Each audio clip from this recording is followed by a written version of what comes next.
결론적으로 저는 한동훈 장관이 김건희 특검과 관련된 해법을 고민하고 있고, 이 고민이 끝남과 동시에 비대위원장직을 수락할 것이다, 이렇게 관측을 하고 있습니다. 집권여당 국민의힘 비대위원장과 관련한 윤석열 대통령의 낙점은, 즉 원픽은 처음부터 시종일관 한동훈 장관이었다, 저는 그렇게 말씀을 드릴 수가 있습니다.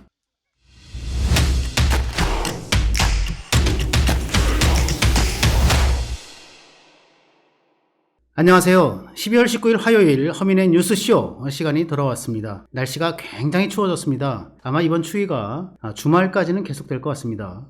모쪼록 문화일보 유튜브를 사랑하시는 전국의 애청자 여러분, 건강하시고 감기 걸리지 않으시도록 제가 기도하겠습니다. 네, 허민의 뉴스쇼 시작하기 전에 구독, 좋아요, 그리고 알림 설정 부탁을 드리겠습니다. 허민의 뉴스쇼 간추린 뉴스 첫 소식은 한동훈 법무부 장관 여당 비대위원장직 수락 초읽기와 관련된 소식으로 여러분 함께 모시겠습니다. 결론적으로 저는 한동훈 장관이 김건희 특검과 관련된 해법을 고민하고 있고, 이 고민이 끝남과 동시에 비대위원장직을 수락할 것이다, 이렇게 관측을 하고 있습니다. 국민의힘 비상대책위원장, 이게 어느 정당이건 비상대책위원장이라고 하는 건 비상시에 당 대표직을 수행하는 기구 또는 사람을 얘기합니다. 그런데 이게 보세요. 이게 지난해 3월 대선에서 이긴 것이 불과 1년 9개월 전이고요. 또 5월에 윤석열 정부가 출범한 것이 1년 이제 한 7개월 전. 그리고 또 6월달 지방선거를 이긴 것이 지금 불과 1년 반 정도밖에 안 됩니다. 그런데 비상대책위원회 비대위가 3번이나 들어선 거죠, 지금. 이건 참 좀 뭐라고 설명하기 어려운 부분이 좀 있습니다. 어쨌든 간에 집권여당 국민의힘 비대위원장과 관련한 윤석열 대통령의 낙점은, 즉 원픽은 처음부터 시종일관 한동훈 장관이었다, 저는 그렇게 말씀을 드릴 수가 있습니다. 여권 소식에 밝은 여러 인사들의 취재를 제가 종합을 해보니까 그런 결론이 나오더군요. 그간 여권에서 소위 국민의힘 지금 비대위원장 후보로 거론된 사람은 크게 3분이 계셨습니다. 하나는 이제 김한길 대통령 직속 국민통합위원회 위원장이었죠. 지금 그 직을 수행하고 있고요. 그리고 또 한 분은 이제 원희룡 국토부 장관입니다, 현지. 그리고 또 한 분은 이제 한동훈 법무부 장관. 이렇게 이제 3분으로 볼 수 있는데, 이 중에 김한길 위원장은 일단 윤 대통령과 자주 만나는 사이이기도 하고요. 실제로 제가 취재한 바에 따르면 최근에 대통령과 직접 만나서 비대위원장직으로 김한길, 황우여 공동 비대위원장이 어떠냐라고 건의를 한 것으로 제가 듣고 있습니다. 왜 공동위원장인가? 이제 여당에서는 사실은 김한길 비대위원장직에 대해서 기대도 있지만 한편으로는 우려가 많은 것도 사실입니다. 특히 이제 TK 경북 지역 지지 기반이죠, 전통적인. 그리고 보수의 핵심 지지층 이런 쪽에서는 김한길은 민주당 출신 아니야? 민주당 출신이 국민의힘 비대위원장 해도 돼? 야, 국민의힘 이러다가 민주당 사람들한테 이게 먹히는 거 아니야? 이런 걱정들을 하는 거예요. 그 걱정을 김한길 위원장이 너무 잘 아니까. 황우여 전 새누리당 대표를 이제 끌고 들어온 거다, 저는 이렇게 봅니다. 김한길과 황우여는 제가 기억하기로는 2013년 그리고 14년 시점까지 민주당과 새누리당, 여야 거대 정당들의 당대표를 지냈고 상당히 이제 합이 좋았다, 그런 얘기를 제가 들은 적이 있어요. 여권 내 또 다른 카드로 이제 원희룡 장관이 있었지 않습니까? 원희룡 장관의 경우에도 여권 일각에서 상당히 강하게 추천이 됐었던 걸로 저는 알고 있어요. 그런데 대통령의 원픽은 처음부터 시종일관 한동훈이었다는 거죠. 대통령이 생각하기에 집권당의 비대위원장은 인기가 있어야 된다, 이런 생각을 하는 것 같아요. 또 좋은 말로 국민적 인지도가 있어야 된다, 이렇게 생각하는 것 같고요. 어떤 사람이 비대위원장감은 어떠냐라고 물었더니 대통령이 하는 말이, 그 사람은 저 인지도가 낮잖아. 그래도 인지도가 높은 또는 젊은 세대들한테 인기가 있는 한동훈이 낫잖아, 이렇게 얘기를 했다는 겁니다. 그게 몇 차례 반복이 됐다는 얘기를 제가 들은 바가 있습니다. 그런데 왜 당장 추대하지 못하나? 여러 가지 이유가 있죠. 여당은 여당대로 한동훈 대세로를 만들기 위해서 여론을 형성하는 과정이라고 볼 수 있고요. 또 한동훈은 한동훈대로 또 어차피 만약에 된다면 그래도 만장일치 분위기 속에서 박수 받아가면서 가마타고 추대되는 거, 그런 걸 이제 원하는 거 아닌가, 이런 생각도 들긴 듭니다. 그런데 제가 취재한 한동훈의 고민은 하나가 더 있습니다. 저는 그것이 김건희 특검 법안과 관련된 고민이다, 이렇게 생각을 합니다. 실제로 비대위원장 자리에 오르면 이번 주 안에는 뭐 그래도 결판이 난다고 저는 보는데요. 당장 다음 주인가요? 다음 주죠. 28일이면 그 김건희 특검이 있습니다. 이게 김건희 특검이라고 하는 게 이제 도이치모터스 주가 조작 관련한 특검법인데요. 민주당 주도로 신속 처리 안건, 즉 패스트트랙에 태워진 안건입니다. 패스트트랙에 태워지면 240일간의 이제 숙려 기간 또는 유예 기간을 지난 뒤에는 양당이 합의하건 안 하든 간에 자동적으로 국회 본회의에 상정되는 안건이 패스트트랙 안건입니다. 그게 4월 27일인가 시작이 됐기 때문에 그 패스트트랙에 태워지는 끝나는 게 12월 22일 그리고 자동 상정돼서 본회의에 의결에 붙여지는 게 12월 28일입니다. 얼마 안 남았어요. 이 비대위원장이 되면 당장 김건희 특검법을 어떻게 처리해야 되는가를 판단을 해야 되는 거죠. 자, 당 비대위원장은 이거가 최소한 민주당이 이 김건희 법안을 밀어붙일 것은 명백하죠. 이게 일단 민주당이 국회 다수고 절대 다수고 그러니까 뭐 다른 당이 참여를 안 하더라도 민주당 의석으로 법안은 통과가 될 겁니다. 그러면 비대위원장은 생각을 해야죠. 이 법안에 대해서 대통령으로 하여금 제2요구권, 즉 거부권이죠. 거부권을 행사하라고 요청을 해야 되는 건지 아니면 그냥 받으시라고 요청을 해야 되는 건지. 그냥 받으려니까 총선이 걱정이죠. 왜? 4달도 안 남았는데 내년 총선이 김건희 총선이 돼버리게 생겼거든요. 잘못하면 그거에 묻혀서 뭐 정책 이슈든 인물 이슈든 다 날아가 버리고 당이 폭망하게 생겼다. 이런 생각을 하게 되는 거죠. 그런데 거부권 행사를 하자니 여론이 흉흉합니다. 진짜 흉흉해요. 그래서 윤의 원픽이면서도 아마 이 한동훈 장관은 내가 이거를 어떻게 비대위원장직을 어떻게 수락해야 되는지를 고민을 하고 있는 거고 고민의 중심에는 김건희 특검을 어떻게 처리하는지에 대한 해답을 찾고 있는 거다. 저는 그렇게 보고 있습니다.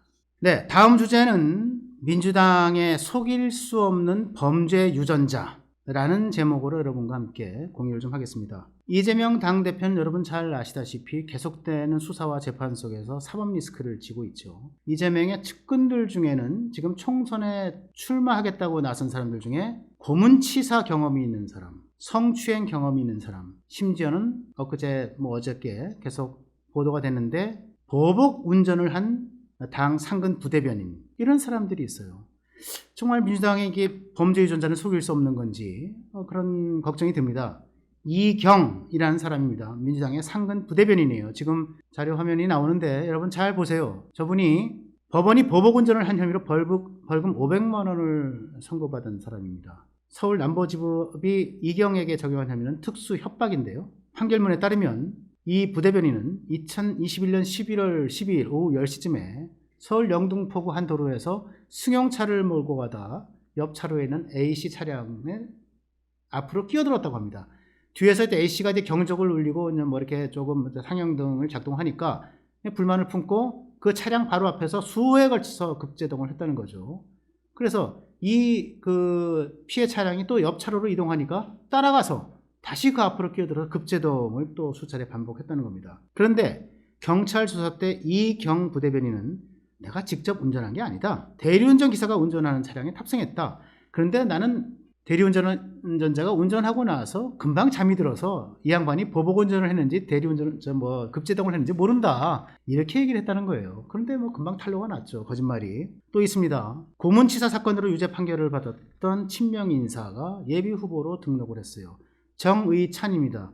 이 사진 역시 문화일보 유튜브를 사랑하시는 독자 여러분, 애청자 여러분 잘 봐주시기 바랍니다. 이재명 당대표의 특보로 되어 있습니다. 1997년 주사파 운동권 학생 조직, 대학생 조직입니다. 한총련 산하의 남총련, 호남 지역을 관할하는 남총련 의장 시절의 사건인데요. 이정권 씨 일반인 고문치사 사건입니다. 여기 가담해서 징역 5년을 선고받은 인물입니다. 민주당은 왜 이렇게 고문을 좋아하는지, 죄송합니다. 민주당이 전부가 그런 건 아니지만 일부 인사들이 고문에 연루돼 있잖아요. 지금 비근한 예로 유시민 같으신 분들, 민주당 인사는 아니지만 어쨌든 민주당과 가까운 이게 좌파 진영의 인사라고 볼 수 있는데 1984년에 유명한 프락치 조작 구타 사건, 폭행 사건 정말 참 알 수가 없어요. 인권을 중시한다는 당인데 민주당 검증위에서 후보 적격 판정을 내렸다가 이 정의찬한테 논란이 이니까 하루 만에 실수였다 하면서 부적격으로 뒤집었습니다.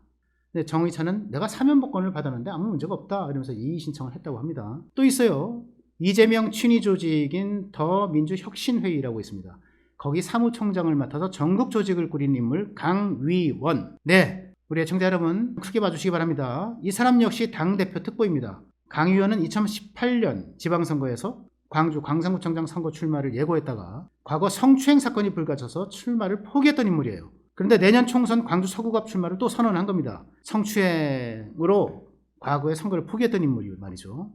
저는 선거를 민주주의를 너무 우습게 여기는 거 아닌가 생각이 들어요. 당대표 사법 리스크에 고문치사에 성추행에 보복운전에 저는 민주당에 속일 수 없는 이 범죄 유전자 어찌 해야 되는지 유유상종이라고 하는 자연의 법칙을 따르는 것 같다 이런 생각을 하게 됩니다. 마지막 간추린 뉴스는요. 진보사회 원로들이 이재명 민주당 대표에게 위성정당의 비례의석 지분을 요구했다는 소식 단독으로 알려드리겠습니다. 문재인 정권에서 정부 최고위직을 지낸 인사로부터 제가 직접 듣고 취재해서 말씀드리는 내용입니다. 이재명은 지금 선거구제를 준연동형에서 병립형으로 가고 싶어 하죠. 인천 계양을 이제 보궐선거에서 지난해 당선이 됐잖아요. 거기서 이제 국회의원 배지를 달았는데 내년 4월에도 거기서 국회의원 배지를 달아야 될지 아니면 내가 확실하게 국회의원이 돼야 되는데 왜죠? 국회의원이 돼야 지금 사법 리스크를 좀 방어할 수 있고 방탄할 수 있으니까 그래서 또 국회의원 배지를 달고 또 내년에 당대표 또 재선에 도전할 수 있으니까 그렇죠? 그런데 또 마침 국민의힘의 그 강력한 그 원희룡이라고 하는 현직 장관이 나 인천 계양을에 출마할 거야. 그래 이재명 나와. 나를 한번 붙자. 이렇게 얘기한 거 아닙니까? 뭐 쫄았다고나 할까요? 그러니까 비례대표로 도망간 분리를 지금 하고 있는 것 같아요. 제가 보기에는. 그런데 현 제도에서는 제가 한번 말씀을 드렸습니다. 이게 준연동형 선거구제에서는 거대 양당이 지역구 의석을 거의 싹쓸이 하게 돼 있는데 그 다음에 비례의석을 가져가기가 힘듭니다. 그러니까 비례의석은 위성정당을 만들어서 그 위성정당으로 그 친민주당, 친국민의힘 말하자면 사람들을 채우는 거죠. 위성정당을 만들어서 그 위성정당으로 출마해야 되는데 그럼 민주당을 버리고 당대표가 체면이 말이 안 되죠. 그러니까 위성정당을 만들어서 의석을 배출하게 되는 그 준연동형을 포기하고 과거의 병립형으로 돌아가서 그냥 민주당 간판으로 그냥 비례의석을 갖겠다 이런 생각을 하게 되는 것 같아요. 그런데 이 병립형 회귀를 못할 거다라고 하는 예측이 나오는 겁니다. 무슨 얘기냐? 아까 말씀드린 문재인 정부의 최고위직을 지낸 인사가 하는 얘기입니다. 진보 시민사회 진영의 원로들, 즉 함세웅 신부, 이부영 전 국회의원, 그리고 백낙청 전 서울대 교수 이런 분들이 병립형으로 돌아가면 반대 농성하겠다라는 뜻을 이재명에게 전달했다는 겁니다. 이들 진보 시민사회 원로들의 요구는 진보적 시민사회 쪽에 지분을 달라는 것으로 요약할 수 있습니다. 연동형을 유지하고 비례정당을 만들면 비례의석이 47석이잖아요. 그 중에서 민주당 계열 위성정당이 뭐 20여 석 이상 가져갈 거니까 이재명 당신이 독식하지 마. 우리 시민사회, 진보적 시민운동권 사회에도 한 10여 석은 줘야지. 우리 반반씩 나눠 갖자고 이렇게 제안을 했다는 얘기가 들리고 있는 겁니다. 이 얘기조차도 제가 아까 말씀드린 문재인 정권에서 최고위직을 지낸 인사가 저에게 직접 말한 내용입니다. 일각에서는 이 진보 시민사회 원로들의 이런 요구가 야 조국이 불쌍한데 조국이 신당 창당한다는데 거기도 그래도 뭐 한두 석 줘야 되는 거 아니야? 이런 배려에서 나왔다는 해석도 있어요. 근데 이재명은 워낙 진보운동이나 진보정당의 뿌리가 약하죠. 원로들의 압박을 저는 뿌리치기가 쉽지 않다고 봅니다. 그래서 저는 어떻게 될지 기추가 주목이 됩니다. 12월 19일 화요일 허민의 뉴스쇼 간추린 소식 여기까지 전해드리겠습니다.